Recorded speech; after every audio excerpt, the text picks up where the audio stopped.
دولت جوړونې نه او د امپراتوري جوړول نه پاتې کوي.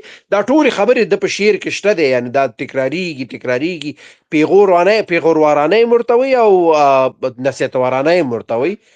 او د دې سره دی بیا نو ګرځي په دغه قبیلو باندې ګرځي او په دغه قبیلو کې کار کوي او جنگ ته کوشش کوي چې هغه قبیلې چې مثلا په جګړه کې یا په مقاومت کې وي دغه مقاومتي قواوې سره یو ځای کې یو قوت رامنځته کړي. یعنی که چیرته خوشحال خان اوږد ژوند کړی وی، که چیرته خوشحال خان ته زمینه برابره شوې وي، حتی دا امکان شته دی چې د افغانستان یعنی دغه اوسني افغانستان هغه امپراتوري شاید دغه ځای نه منشا اخیستې وي او منځته راغلي، ولې خوشحال خان په دغه برخه کې ناکامیږي ځکه هغه قوت چې دی راټولوي توانایي د جنگ د اورنګزیب دغه سره نه لري، څه ورته وایي د مغول د پاچاهي سره نه لري، ځکه هغه ډیر لوی قوت لري، ډیر لوی مالی پشتیوانه لري دغه لري. نو د خوشحال خان اخري ژوند په ډیر مایوسي ژوند تیریږي، په ډیر خفګان کې تیریږي، ولی په دغه خفګان کې یو ډیر غټ میراث پښتنو ته پریږدي. او زه فکر کوم چې ډیر کله او ډیر ځله منګه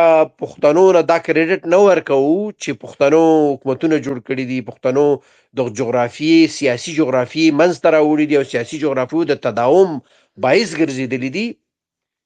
ولی زه فکر کوم چې دغه ځای نه دغه موضوع شروع کیږي او تر دې وروسته زه حتی یعنی دا فکر کوم چې منګ ډیر څه د لاسه ورکړي دي، ولې د سیاسي جغرافیو رامنځته کول او تداوم باندې ډیر کار شوی دی.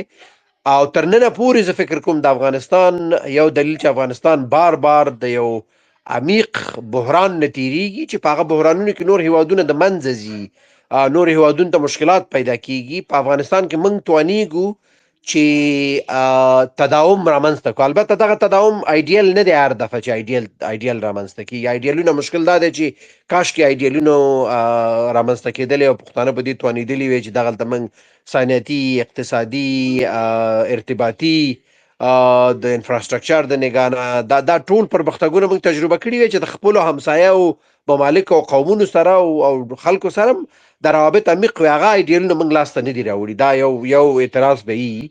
ولی دغه د روسیې او د برطانیې غوندې لوی قدرتونو منځ کې راګیر کېدل او یا د مغول پاچاهي او د تزار پاچاهي ترمنځ راګیر کېدل دا دومره ساده خبره نه ده. یعنی دا که په بل هیواد باندې راغلی وي، زه فکر کوم چې شاید نن یې اثر دغه هم نه وی، نوم یې هم نه وی پاتې چې دغلته یو هیواد ډیر به دغه شوی وي. څه ورته وایي دغه کردان وګورئ، کردان هم دغسې یو خلک دي، ولې نن یې اثر هم نشته دی، خپل هیواد نه لري، په یوه جغرافیه کې هم دی اکثریت نه دي.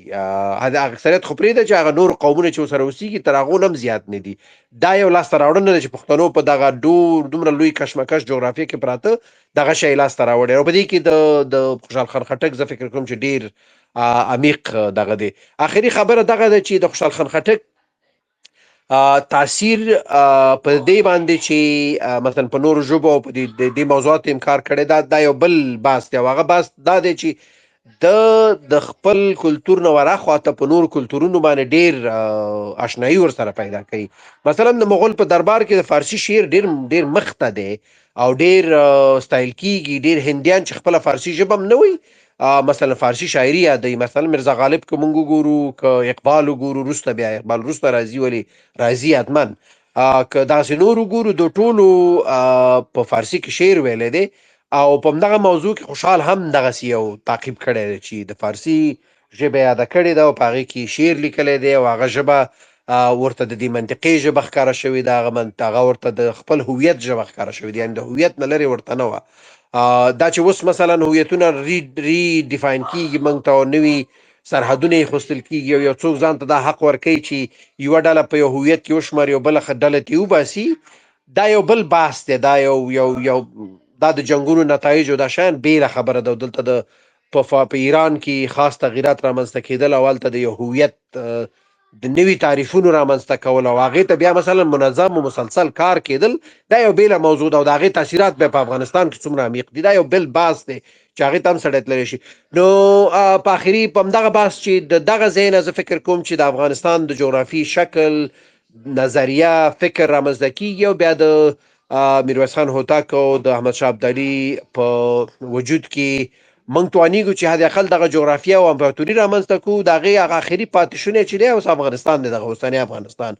نو زه به په همدغه ځای خپلې خبرې ختمې کړم. دا ډېر ښه بحث دی، ډېر مننه چې دغسې بحثونه جوړوئ. مننه جناب اقبال صاحب، ستاسې هم کور ودان. زه فکر کوم د خوشحال بابا پر سیاسي و یعنې هغه د مشرتوب پر کرکټر، او ډېره مهمه خبره دا ده چې دغه د افغان نېشنلېزم په حساب هغه اول نظریه د خوشحال بابا سره و، دا چې ګیلو یې موږ ته څه راوړله، تر کومې اندازې پورې موږ هغه خپل مسیر ته څه وکړلو، که ډېر ضرورت لرو تر څو کار وکړو. په هر صورت